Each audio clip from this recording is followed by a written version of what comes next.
Hello student, welcome to Equator Academy Dehradun. और एक और मैं छोटा सा आप लोग के लिए समान अध्ययन विविध लेके आया हूँ। पार्ट 3 कह सकते हो आप, आपके आने वाले एग्जाम के लिए यूकेपीसीएस प्रीलिम्स अपर लोअर या आने वाले आरओ एआरओ पेपर के लिए। तो चलिए शुरू करते हैं छोटे से वीडियो को। देखते हैं इसमें कुछ इंपॉर्टेंट फैक्ट्स जो मुझे लगता है आपके एग्जाम में आ सकते हैं। तो इस छोटे से वीडियो में हम लोग देखेंगे भारत का भौगोलिक परिचय, एक छोटा सा इंट्रोडक्शन देखेंगे। ज्योग्राफिकल जो आपका इंडिया का जो इंट्रोडक्शन है वो देखेंगे। कुछ एक दो क्वेश्चन मुझे लगता है एग्जाम में आ सकते हैं। जैसे एक पहला चीज हो सकता है कि आपके नॉर्थ से लेकर साउथ तक की जो लेंथ है, अगर वो कभी एग्जाम में पूछी जाए तो वो आपकी है 3214 किलोमीटर। जैसे तो यहाँ नॉर्थ से शुरू करते हुए पूरी आपकी साउथ तक। इसी तरीके से अगर आप एक लेंथ यहाँ से यहाँ तक देखें, यानी कि वेस्ट से लेकर ईस्ट तक की लेंथ कई बार पूछ लेते हैं, तो वो जो आपकी वेस्ट से लेकर ईस्ट तक की लेंथ है तो वो है आपकी 2933 किलोमीटर। ठीक है।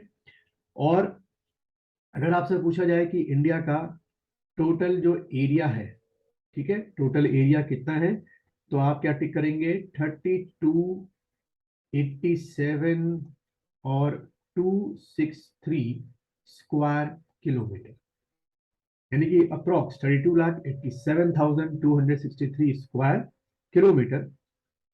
और अगर हम इस टोटल एरिया को किस में चेंज कर दें, इसको हम लोग अगर परसेंटेज में चेंज कर दें, तो ये लगभग आपका होता है 2.43% of the total land area of the world. यानी कि दुनिया में जितनी आपकी धरती है उसको परसेंटेज में आप चेंज कीजिए, यानी कि जो आपके 7 कॉन्टिनेंट्स हैं उसको आपने परसेंटेज में चेंज किया, 100% आया। तो हमारे 100% जो लैंड एरिया है पूरे अर्थ पे, उसका 2.43% इंडिया के पास है। और इस हिसाब से हम जो एरिया वाइज अगर देखें, ठीक है, एरिया वाइज यानी कि हिंदी में हम इसको क्या बोलेंगे? हिंदी में इसको बोलेंगे क्षेत्रफल के आधार पर हमारी जो पोजीशन है बच्चों, वो 7th पोजीशन है। ठीक है, हम पूरी दुनिया में 7th पोजीशन पे आते हैं। किस बेसिस पर? On the basis of area या क्षेत्रफल के आधार पे। तो सवाल ये पैदा होता है कि वो शुरू की 6 कंट्रीज कौन सी हैं जो एरिया वाइज हमसे बड़ी हैं। तो पहले नंबर पे जो है वो आपकी है क्या? रशिया या रूस। दूसरे नंबर पे आपका कनाडा। तीसरे नंबर पे आपका यूएसए। और चौथे नंबर पे आपका हमारा पड़ोसी देश चाइना। पांचवें नंबर पे आपका ब्राजील। और छठवें नंबर पे बच्चों क्या हो गया? ऑस्ट्रेलिया। यानी कि ऑस्ट्रेलिया के भी एरिया जो है वो हमसे बड़ा है। और सातवें नंबर पे हमारा जो एरिया वाइज हमारा क्या आता है, लोकेशन आता है, या हमारा पोजीशन आता है। ठीक है, ये चीज आपको ध्यान रखनी है। फिर अक्सर एक और क्वेश्चन आपसे पूछा जाता है, और वो है क्या कि जो आपका ट्रॉपिक ऑफ कैंसर है, ठीक है, जिसको हम लोग कर्क रेखा हिंदी में बोलते हैं, कर्क रेखा या ट्रॉपिक ऑफ कैंसर, ठीक है, वो भारत के कितने राज्यों से होकर गुजरती है? तो ये क्वेश्चन यहां से भी बनता है। तो अगर कुछ ऐसा क्वेश्चन आए कितने राज्यों से होकर गुजरती है, हाउ मेनी स्टेट, तो आप क्या टिक करेंगे? It passes from 8 states. ठीक है, 8 स्टेटों से पास ऑन होती है। तो देख लेते हैं बच्चों वो 8 स्टेट्स कौन से हैं, आपको याद भी हो जाएंगे अभी के अभी। यहाँ पे एक और चीज बताना चाहूंगा, अगर आप लोग यूकेपीसीएस आरओ की अगर टेस्ट सीरीज को ज्वाइन करना चाहते हैं तो आप मेरे ऐप पर, इक्वेटर दून ऐप है, इसका लिंक जो है वीडियो के डिस्क्रिप्शन में दे रखा है, वहां से जाके टेस्ट सीरीज को आप परचेज कर सकते हैं। इस टेस्ट सीरीज की जो वैलिडिटी है वो 6 मंथ्स की है। और इसमें हर सब्जेक्ट से, चाहे वो एंशियंट हो, मिडवल हो, मॉडर्न हो, आपको मिनिमम 3 टेस्ट तो अभी मिलेंगे इस समय प्रेजेंट जब आप परचेज करेंगे। और लगातार ये टेस्ट जो है मैं बढ़ाता जा रहा हूँ, लगभग आपको 5 से लेकर 7 टेस्ट हर सब्जेक्ट के आपको मिलेंगे ही मिलेंगे, और लगातार अपग्रेडेड मिलेंगे आपको। और अगर आप आर का कोर्स परचेज करना चाहते हैं, पूरा वीडियो कोर्स है, सारे सब्जेक्ट को उसमें कवर अप मैंने कर रखा है। चलिए 8 स्टेटों की बात कर लेते हो, कौन कौन से मैप की तरफ देखेंगे आप लोग। सबसे पहले आपका क्या हो गया? गुजरात हो गया।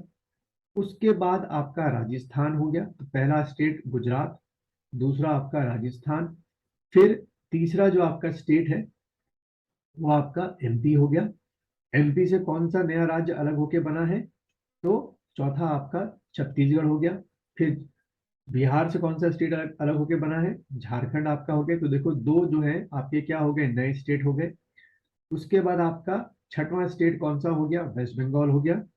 ठीक है, और उसके बाद आपका नॉर्थ ईस्ट में त्रिपुरा और मणिपुर। ठीक है, ये आपका क्या हो गया, त्रिपुरा हो गया, और ये क्या हो गया आपका, मणिपुर हो गया। इस तरीके से 7 और 8, 8 राज्यों से होकर जो आपका ट्रॉपिक ऑफ कैंसर है वो पास ऑन होता है। अक्सर ये आप लोग को एग्जाम में पूछ लिया जाता है।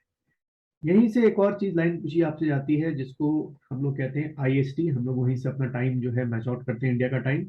इसका फुल फॉर्म होता है इंडियन स्टैंडर्ड टाइम। इसको कुछ इस तरीके से आप लिख सकते हैं, इंडियन स्टैंडर्ड टाइम, जिसको हिंदी में बोलते हैं भारत का मानक समय। ठीक है, भारत का मानक समय। ये जो भारत का मानक समय है, ये कहाँ से लिया जाता है, इलाहाबाद के पास, यानी कि आज के प्रयागराज के पास एक आपका नैनी जगह है, वहां से लिया जाता है। अगर इसका आपसे वो पूछा जाए कि किस देशांतर में है आपका, तो इसका आपका देशांतर है 82 डिग्री 30 ईस्ट। अगर आप मैप की तरफ देखेंगे तो बिल्कुल आपको यहाँ पर इस जगह पर दिखाई देगा। थोड़ा सा हो सकता है आगे पीछे हो, लेकिन ये पॉइंट है। अब एक क्वेश्चन आता है कि जो आपकी ये आईएसटी लाइन है, ये किन किन राज्यों से होकर गुजरती है। ठीक है, तो आप मैप की तरफ देखेंगे, पहला तो आपका क्या हो गया, यूपी हो गया। ठीक है, पहला यूपी, दूसरा एमपी। ठीक, और एमपी से कौन सा आपका जो है अलग हुआ है आपका, एमपी से छत्तीसगढ़, चौथा उड़ीसा, और पांचवा आपका आंध्र प्रदेश। ठीक है, तो भूलिएगा नहीं, मैं फिर से रिपीट कर देता हूँ, लिख लो कि आईएसटी जो है इंडियन स्टैंडर्ड टाइम किस किस लाइन से होकर गुजर रहा है। पहला आपका क्या हो गया, यूपी हो गया। दूसरा आपका एमपी हो गया। तीसरा जो है आपका छत्तीसगढ़ हो गया। ठीक है, छत्तीसगढ़ के बाद चौथा आपका यहाँ पर क्या हो गया, उड़ीसा हो गया, और फिर आपका आंध्र प्रदेश हो गया। तो ये 5 आपको याद रखने हैं बच्चों, यहाँ से काफी बार जो एग्जाम में क्वेश्चन जो है पूछ लिए जाते हैं।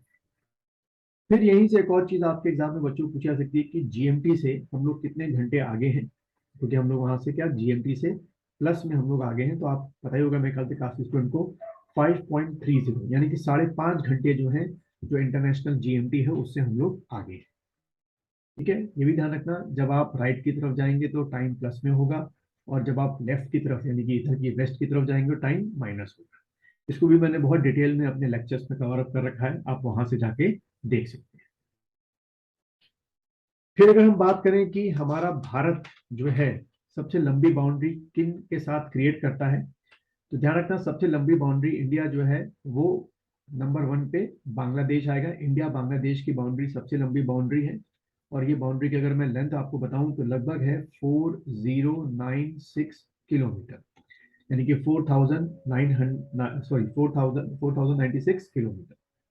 सेकेंड नंबर पे अगर हम बात करें तो इंडिया और चाइना की बाउंड्री आती है सेकेंड नंबर पर। हमारे और चाइना के बीच में लगभग 3488 किलोमीटर की बाउंड्री है। ठीक है, और थर्ड नंबर पे अगर आपकी आएगी तो आप क्या लगाएंगे, थर्ड नंबर पे आप थर्ड नंबर पे लगा के आएंगे इंडिया पाकिस्तान, जो कि 3323 किलोमीटर है। ठीक, तो उम्मीद है आपको ये छोटा सा लेक्चर पसंद आया होगा। अगर पसंद आया है तो ज्यादा से ज्यादा इसको लाइक करिए, चैनल को सब्सक्राइब करिए अगर आप पहली बार देख रहे हैं, और कमेंट भी आप कर सकते हैं। और अगर आप चाहें तो ये कोर्स जो मैंने आपको बताया है डिस्क्रिप्शन में जाके इसको परचेज कर सकते हैं। अगर आपने पढ़ाई पहले कर रखी है तो टेस्ट सीरीज को ज्वाइन करिए, और अगर आप पढ़ाई पहले बेसिक से कर रहे हैं तो आप मेरे यूपीपीसीएस आर ओ के प्रीलिम्स के कोर्स को परचेज कर सकते हैं।